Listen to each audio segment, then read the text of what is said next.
bloke who stood up and he said that basically a charity was brainwashing people into a communist line of thinking.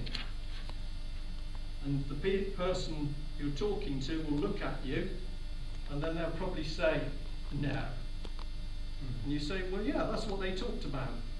And then they'll say to you, you don't believe that, do you? And that's when you do the hammer blow. You say, yes, I do. Because there's nothing that travels as fast as bad news. By psychopolitics, our chief goals are effectively carried forward to produce a maximum of chaos in the culture of our enemy. Our fruits are grown in chaos, distrust, economic depression, scientific turmoil. And at last, the weary population turns to communism.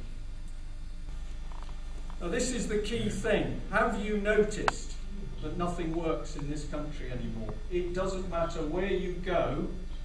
If you go to the hospital, there's an air of chaos. There are mistakes being made. There's basic care missing. There's people left in corridors.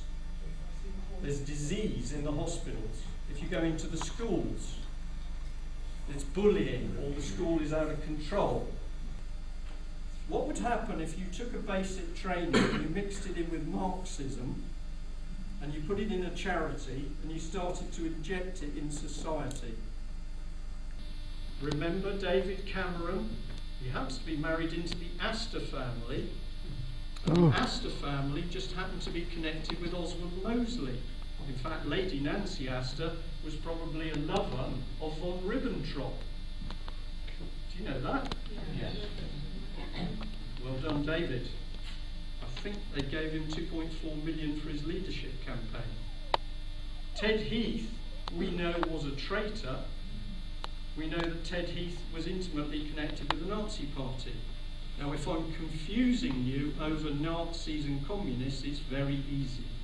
They're all based on Karl Marx. And it doesn't matter whether you go right about or left about, you come to the same thing: nasty people. So you can call it communism or you can call it fascism. Yesterday, Mr. Brown made a speech, and it was on anti-terrorism. And in his speech, he listed a whole heap of things that the government was going to do because of this phenomenal terrorist threat. I'm going to tell you, it is nonsense. It is complete nonsense. If you go to bed at night worried about Al-Qaeda, please don't. Al-Qaeda was the name of a database. That's right. That's right. It is nonsense. They want you to be frightened. They want you to be worried about a terrorist threat because then they can introduce the police state laws. Yeah? I don't know whether you know, but there's been riots. There's been some quite bad riots in Germany, not reported in the papers here. There are very nasty things happening with the police. They've had a law where they tried to say that incest should be encouraged. That's true. That is absolutely true. So he gave us a brilliant talk, and then interestingly enough he said, and it isn't even Angela Merkel, because who's driving Angela Merkel is the Bertelsmann Foundation. And Bertelsmann, for the historians amongst you, was the German media company, was Hitler's media company. It's now a $1 billion company with its nose into everything. And Bertelsmann now has started to take over the running of public services in UK. This is not good for nightmares, is it? I'm sorry about this. If you ask in your own city, you will find that they're setting up city centre companies, and very often those city centre companies are supported by a company called Arvato, and Arvato just happens to be a subsidiary company of Bertelsmann. I could now go on to put up the documents that start to show a plan for getting into particularly social services, getting into the hospitals, getting into psychiatry. Okay? Now some of you will start to think, no, this man can't be right. And I'm going to say to you, not only am I right, it's happening around you. All right? Apart from publicising this as widely as we can, what else can we do? Right. Well, I think David can take this, because in the paper, we've produced a paper which is achieving great things, because this is going out across the country and we're getting phone calls as a result. In fact, since this edition came out, which is David Noakes' work, we've been getting phone calls from people who want to take it, distribute it and contribute to us. What are we doing that other people are not doing? We're telling the truth. So in this one, there are copies of the original, some of the original documents showing the government committing treason. We've published it.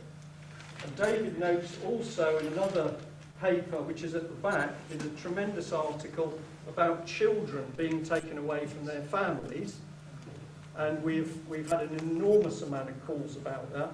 What they do is they engineer a situation, and then the children get involved with social services. The parents try and fight for the children. Then they end up asking one or both of the parents to undergo a psychiatric assessment. And when they do that, they are diagnosed as having problems.